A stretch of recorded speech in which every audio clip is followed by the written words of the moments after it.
Back in the early 2000s, I had lived in Northeast Texas, and it was a really rural area. When you're a teenager, there's just not a lot to do. A group of friends decided that we'd have a little party in an abandoned mansion.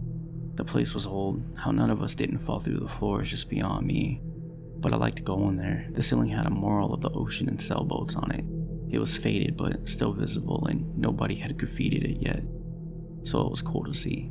Anyway, as I said, we decided to still have a party on the second floor and stay the night. We ate our snacks and drank our drinks and would run out of things to talk about shortly after. We all tried to settle in our sleeping bags to get some rest that night.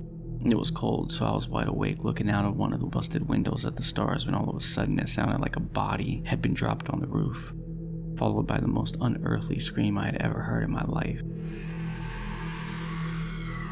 We all shot up, wide awake and scared shitless. Panicked whispering ensued, while we heard pacing on the roof, then a growl. At that point, we all collectively decided to get the heck out of there. We grabbed everything and scrambled down the stairs, made a mad dash for our cars. I never went back. I'm pretty sure that was some sort of cat, but I didn't care to find out. It was enough for me to stay away for the rest of the time I lived there.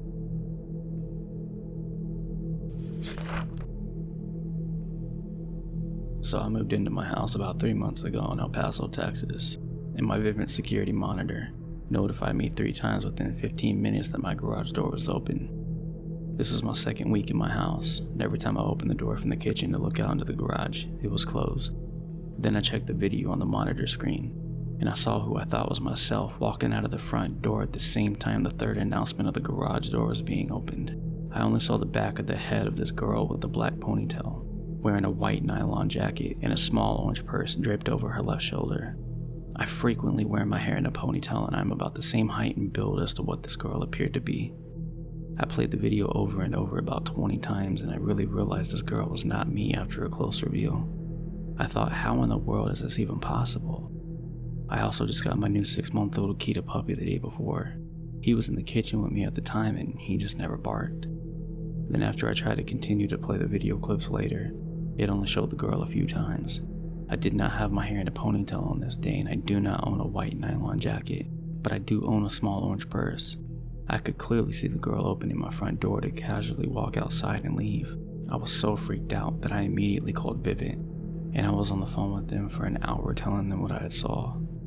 They did remote live visual of my front door, and they said they would send me a new garage alarm. They also told me that if I saw anything like that again, to immediately call the police. I wanted to report this to the police, but there is no image anymore, and nothing appeared to be taken. It still freaks me out, and I get goosebumps to this day just thinking about it.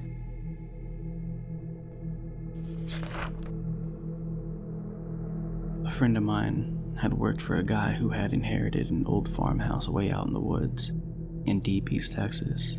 The home had been abandoned for some years, and the guy wanted to sell it, so they went out on a work trip to chop down some weeds and make the place viewable to potential buyers. My friend was a teenager at the time and agreed to go out there for a few days. They took a chainsaw, weed whacker, pruning shears, and headed off in the guy's work truck. The place was way back in the woods. It took them a couple of hours to get there from Houston, and an hour or so to cut the trees off the driveway. When they go back to the house, they saw signs of someone living there. There were trails around the yard and forest. The guy got a handgun and went inside the house. Once inside, it was obvious someone was living in there. Food was being cooked and the bed was being slept on.